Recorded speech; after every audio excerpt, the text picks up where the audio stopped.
Liverpool are back at home against a very, very tricky Sunderland side in what is going to probably define Liverpool's season in some regard, because now they've been given a little bit of hope after beating a very poor West Ham side 2-0 in what was still kind of a sloppy game. But can that be the jumpstart to Liverpool getting back on track? Now, arneslot, if you're watching this, please do this. Do what I'm about to show you in this starting 11 that I think would do really well against Sunderland at home at Anfield. Let's dive right in, because this is the channel that is all Liverpool all the time. It's all red. Please hit that like button and consider subscribing. We need to continue to build this channel that covers the best club in the entire world. Come on, guys, just do it. I need your support. Okay, so let's start at the back. Alisson Becker, no question there. He is the best. He's the best we've got, and he's the best maybe to ever do it. He's just fantastic. Captain Verge and Konate, these pairing together, it's had mixed results. I think when we are more controlled as a unit, our defense plays much better. Imagine that. Okay, now I'm putting Joe Gomez back in on that right back position. I think the consensus was that he did a pretty good job against a very poor West Ham side, so I'm not fully convinced that Joe Gomez is the answer on the right, but I think he does provide a level of physicality and a level of somewhat defensive control there on the right side. And he was involved in both of our goals against West Ham. So not bad from Joe on the right side there. I'm going to put it back in because it worked, okay? It worked against West Ham. Now, on the left side, I'm putting Kirkes back in. I think you could put Andy Robertson here too, but against a very defensive team in Sunderland, who, by the way, have not really produced a ton of goal-scoring opportunities this season. They have one of the lowest XG in the league, but one of the best defenses. We need guys like Kirkes who can make those overlapping runs, who can get the ball whipped in across goal, across the face of goal. We know he can do that. He hasn't done that for Liverpool a whole lot, but we know he can do that, and I think as he continues to grow in confidence and in service, as we continue to serve him the ball, I think Milos Kirkes, we need that against a Sunderland team. So I actually really like this back line against Sunderland. I do, because I think it gives us control. We've got Van Dijk, Konate, Gomez, who probably will stay back a little bit more. Gomez was a little bit more adventurous than I thought he'd be. And then you've got Kirkes on that left side. Now, I think, again, the structure of this team, the midfield and the attack, those have a huge bearing on how we actually defend. Imagine that. Now, let's get into the midfield. I'm putting McAllister and Gravenberch back in here because currently this is the best structure we have. I know we have Endo, who I think could probably see a little bit more time against Sunderland if we were to get ahead and we need to protect that lead.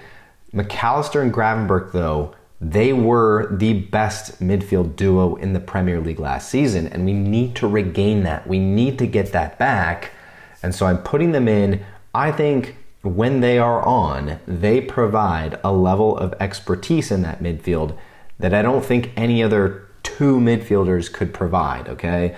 So I'm putting McAllister and Gravenberch in there as kind of that double pivot, and then ahead of them, I need to see Florian Wirtz in this role once again. He was brilliant against West Ham, guys, and this is what I've been saying all season long.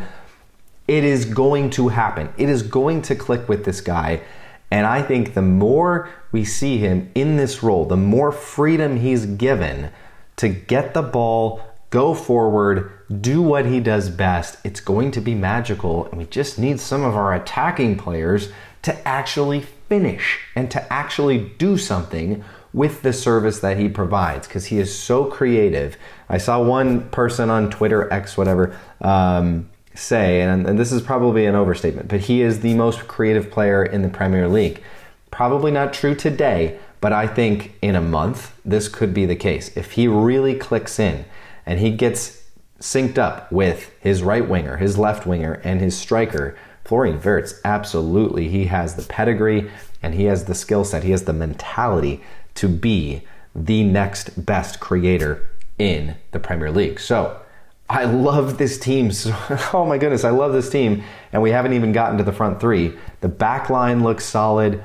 McAllister, Gravenberch, Wirtz trio in the midfield. I love that. I love seeing. I think they did a decent job against West Ham. I thought McAllister was probably the odd man out. I don't think he played well against West Ham in particular.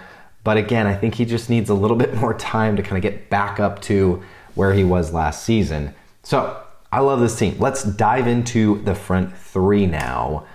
I'm putting Federico Chiesa on that left wing, and here's why, guys.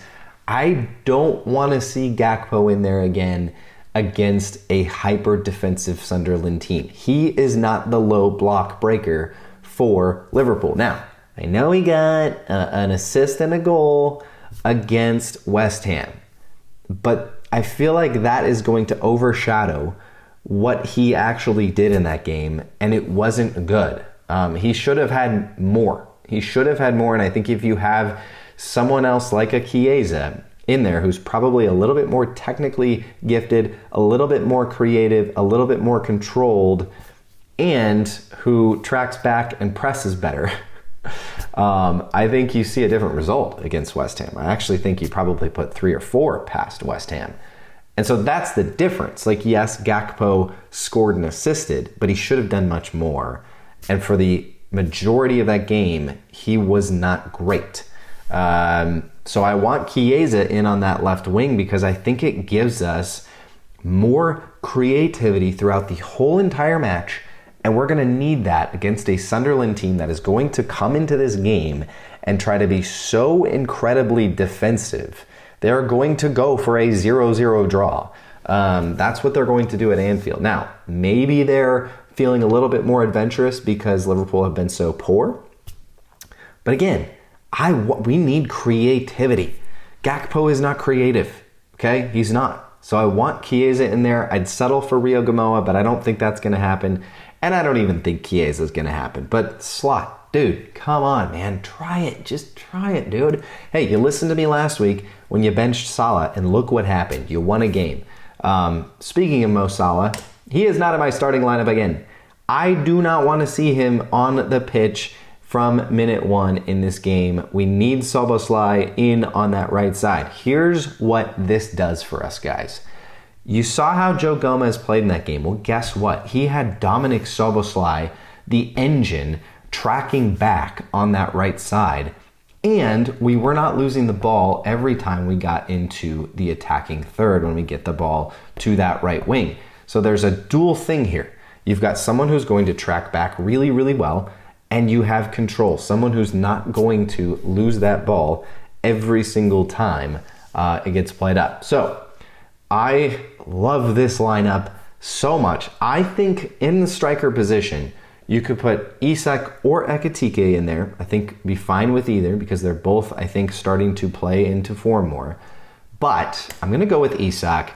We want to see this guy really continue to grow in confidence, and that goal against West Ham I think will do wonders for him, and I'm looking forward to hopefully seeing him start in this game. We need someone who can kind of create something from nothing, and I think Ekitike can do that to some degree, but also I think Isak is that guy as well, obviously. So I love this starting 11 so much.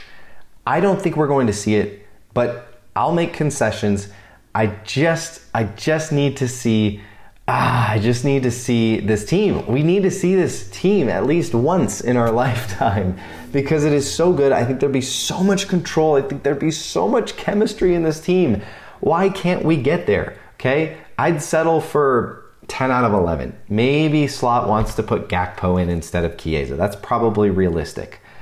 But can we see this team again? I think this is the team we saw against West Ham, just with Chiesa and Gakpo, swapped out. So this is what I want to see. Now, here is my score prediction. I think Sunderland score 2 at Anfield. I know it's crazy, but they did that against Arsenal. I know that was at home, but I think we're going to lose 2-1. And here's why I'm going to say this, guys. I know that probably sounds crazy. I don't think we're going to see this starting 11. That's one thing. But also, here's my main thing for predicting a loss. Whenever I predict a loss for Liverpool, they win. Okay, so that's what I'm going to do. I'm going to say we're losing at home again to Sunderland. And hopefully hopefully I'm wrong again. Okay, so that's the reasoning there. Man, love that starting 11. It gets me excited. What do you think? Get your comments in below. Do you agree with my best 11 there? And as always, guys, up the Reds.